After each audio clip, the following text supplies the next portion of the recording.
Hello बच्चों, स्वागत है आप सभी का आपके अपने YouTube चैनल कैम गुरु अकेडमी में। तो पिछली क्लास में अपने बात की थी प्रोटीन के बारे में। अगर वो नहीं देखे हैं तो ज़रूर देख लेना। और अगर आपको उसकी PDF डाउनलोड करनी है तो हमारे टेलीग्राम चैनल से डाउनलोड कर सकते हैं। और इसी तरह के और एजुकेशनल कंटेंट के लिए हमें फेसबुक और इंस्टाग्राम पर भी ज़रूर फॉलो करें और हमारी ऐप जो है वो भी ज़रूर डाउनलोड करें। तो शुरू करते हैं आज की क्लास। तो आज की क्लास हमारी जो रहेगी वो रहेगी एंजाइम के बारे में। किसके बारे में रहेगी? एंजाइम के बारे में। So what are the enzyme? These are the biocatalyst. These are the biocatalyst used in biochemical reactions. used in biochemical reaction। तो एंजाइम क्या होते हैं? बेसिकली बायोकैटालिस्ट होते हैं जो बायोकेमिकल रिएक्शंस को कैटालाइज करने के लिए यूज होते हैं। और एक और बात ध्यान रखना कि मोस्ट ऑफ द एंजाइम्स होते हैं वो किससे बने होते हैं? प्रोटीन से। किससे बने होते हैं? प्रोटीन से। अब आते हैं एंजाइम की डेफिनेशन पे। तो एंजाइम जो वर्ड है दो वर्ड से मिलकर बना हुआ है एंजाइम वर्ड। कौन कौन से? एन प्लस जाइमेज। एन प्लस जाइमेज। एन का मतलब होता है इन और जाइमेज होता है ईस्ट। अब क्योंकि एंजाइम को सबसे पहले ईस्ट से डिस्कवर किया गया था या ईस्ट से डिस्कवर किया गया था, इसलिए नाम इसका क्या पड़ गया?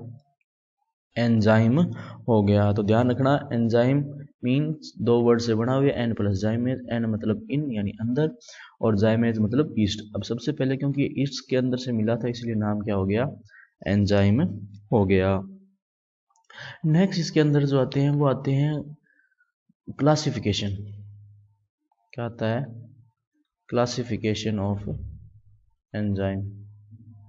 क्लासिफिकेशन ऑफ एंजाइम में ध्यान रखना, पहला जो इसके अंदर आता है वो आते हैं oxido reductase. Oxido reductase. Oxido reductase name से पता लग रहा है जो ऑक्सीडेशन और रिडक्शन करते हैं। ऑक्सीडो रिडक्टेज एंजाइम कौन से होते हैं? जो ऑक्सीडेशन और रिडक्शन का काम करते हैं। ध्यान रखना ये एंजाइम का नाम नहीं है, ये कैटेगरी है एंजाइम की। इसमें बहुत सारे एंजाइम हो सकते हैं। दूसरा जो आता है वो आता है इसके अंदर ट्रांसफेरेज। कौन सा एंजाइम आता है? ध्यान रखना, ट्रांसफेरेज। ट्रांसफेरेज। ट्रांसफेरेजेस। तो ये एंजाइम जो होता है वो वही मॉलिक्यूल्स को ट्रांसफर करने का काम करता है। थर्ड आता है हाइड्रोलिसेज। हाइड्रोलिसेज। हाइड्रोलिसेज जो हाइड्रोलाइसिस करता है। क्या करता है? हाइड्रोलाइसिस। नेक्स्ट इसके अंदर जो आता है वो आता है लाइसेज। क्या आता है? लाइसेज। लाइसेज भी एक तरह से रिएक्शन ही करता है जो हाइड्रोलाइसिस के अलावा जो होती है रिप्लेसमेंट रिएक्शन। नेक्स्ट इसके अंदर जो आता है वो आएगा आइसोमेरेज। नेक्स्ट जो इसके अंदर रिएक्शन आती है वो कौन सी आती है? आइसोमेरेज। आइसोमेरेज जो आइसोमेरिज्म रिएक्शंस को करते हैं। अब आप सोचोगे आइसोमेरिज्म रिएक्शन कौन सी हैं? जैसे अपने को ग्लूकोज में बदलना हुआ फ्रक्टोज में। ग्लूकोज को किसमें बदलना हुआ? फ्रक्टोज में। तो ग्लूकोज का फॉर्मूला भी क्या होता है? C6H12O6। इसी तरह फ्रक्टोज का फॉर्मूला भी क्या होता है? C6H12O6।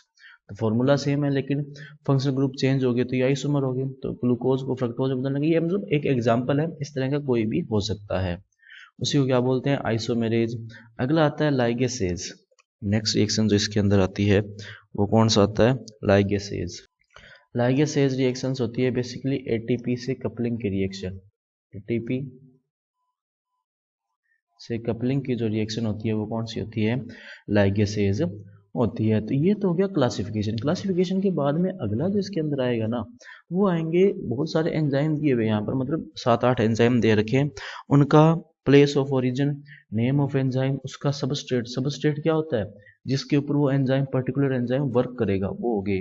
और उससे क्या प्रोडक्ट बनेगा वो बताया हुआ है। जैसे कि एग्जांपल के लिए पेप्सिन एंजाइम जो है उसका प्लेस ऑफ ओरिजिन जो है वो है एब्डोमिनल जूस और इसका सबस्ट्रेट यानी जिस पर ये वर्क करेगा वो है प्रोटीन और प्रोडक्ट क्या बनाएगा? ये पॉलीपेप्टाइड। पेप्टाइड।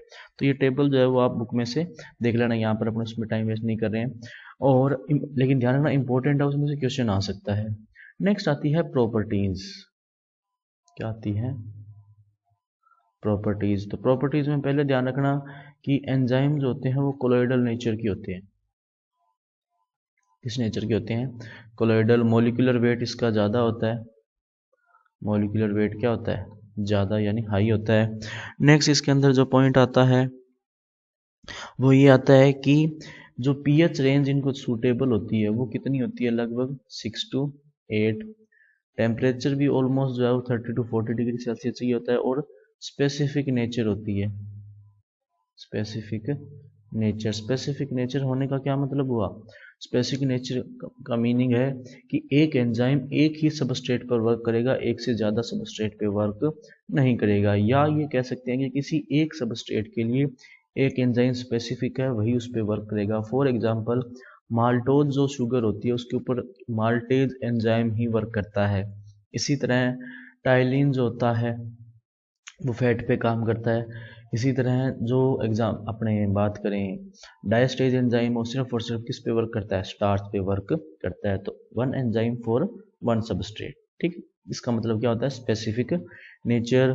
नेक्स्ट इसके अंदर ध्यान रखना कि एंजाइम जो होते हैं वो रेट ऑफ रिएक्शन को almost 10 to the power 20 times जो होते हैं वो क्या कर देते हैं? इंक्रीज कर देते हैं।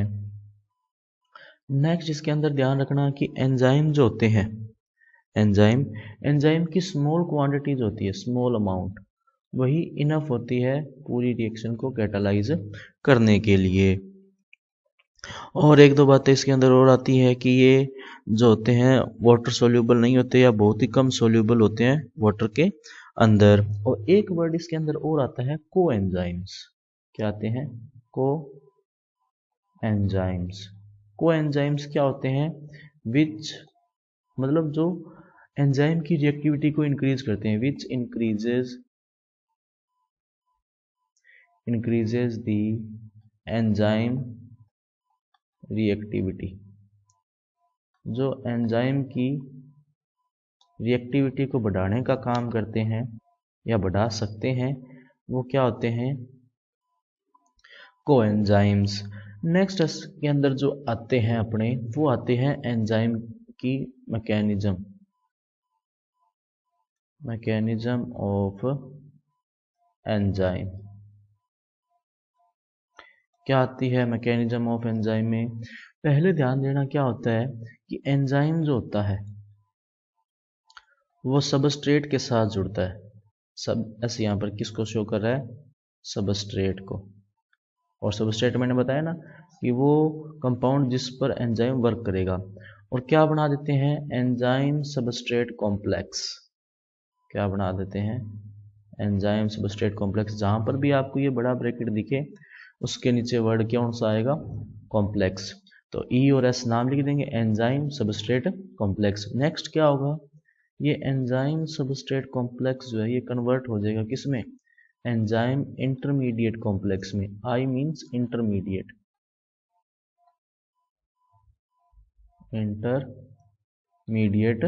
कॉम्प्लेक्स। अब ये जो एंजाइम इंटरमीडिएट कॉम्प्लेक्स बना है ये कन्वर्ट हो जाएगा किसमें? एंजाइम प्रोडक्ट कॉम्प्लेक्स में। पी यहाँ पर किसको शो कर रहा है? प्रोडक्ट को। बाकी तो नेम सेम ही लिखना है, एंजाइम प्रोडक्ट और बड़ा ब्रैकेट आ रहा है तो कॉम्प्लेक्स। और लास्ट में क्या होगा कि जो एंजाइम प्रोडक्ट कॉम्प्लेक्स है वो ब्रेक डाउन हो जाएगा किसमें? एंजाइम और प्रोडक्ट में। ये क्या हो गई? आपके मैकेनिज्म हो गई किसकी? एंजाइम की। तो सबसे पहले एंजाइम और सबस्ट्रेट जुड़े, क्या बना? Enzyme substrate complex. Enzyme substrate complex किसमें बदल गया? एंजाइम इंटरमीडिएट कॉम्प्लेक्स में। एंजाइम इंटरमीडिएट कॉम्प्लेक्स में बदल गया? एंजाइम प्रोडक्ट कॉम्प्लेक्स में। और एंजाइम प्रोडक्ट कॉम्प्लेक्स में बदल गया? एंजाइम एंड प्रोडक्ट में। फिर इसके बाद में क्वेश्चन आता है कि why do enzyme increase rate of reaction why? Enzyme जो होते हैं वो रेट ऑफ रिएक्शन को इंक्रीज कर देते हैं, लेकिन ऐसा होता क्यों है? तो इसका सिंपल सा आंसर ध्यान रखना कि एंजाइम जो होते हैं वो अभिक्रिया के पाथ को चेंज कर देते हैं। तो enzyme changes reaction path. Enzyme क्या करते हैं, रिएक्शन पाथ को चेंज कर देते हैं। और जो नया पाथ वो असाइन करते हैं, new path has lower activation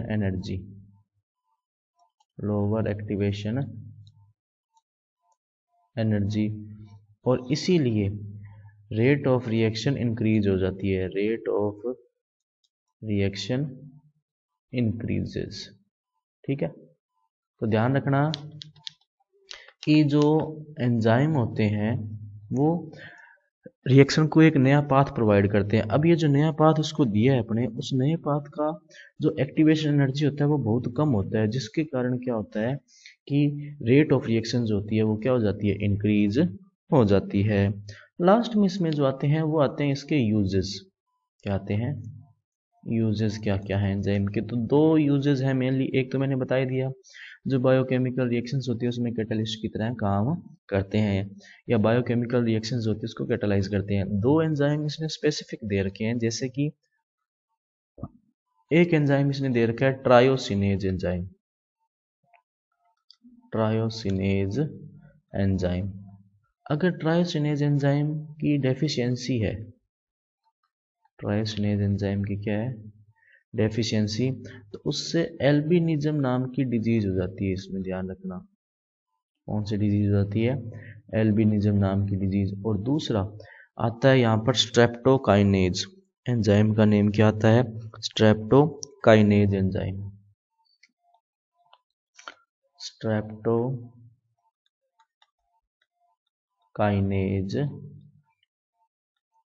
enzyme. इसका क्या काम होता है, ब्लड क्लॉट को ये डिसॉल्व करता है, blood clot dissolving, blood clot dissolving का काम ये करता है। तो ये बात आप ध्यान रखना कि किसके लिए काम आता है, ब्लड क्लॉट जो होता है उसको डिसॉल्व करने के काम आता है। तो ये इसके क्या हो गए, एंजाइम के यूजेस हो गए। दो यूज हैं थोड़े स्पेसिफिक, इनका आपको ध्यान में रखना है। तो बच्चों आज की क्लास में अपने इतना ही रखते हैं। अगर आपका इससे रिलेटेड कोई डाउट या कोई सजेशन हो तो कमेंट सेक्शन में बता सकते हैं। अगर आपको इसकी PDF डाउनलोड करनी है तो हमारे टेलीग्राम चैनल से डाउनलोड कर सकते हैं। और इसी तरह के और मज़ेदार एजुकेशनल कंटेंट के लिए हमें फेसबुक और इंस्टाग्राम पर भी ज़रूर फॉलो करें। तो मिलते हैं अगली क्लास में, तब तक के लिए पढ़ते रहिए। नमस्ते।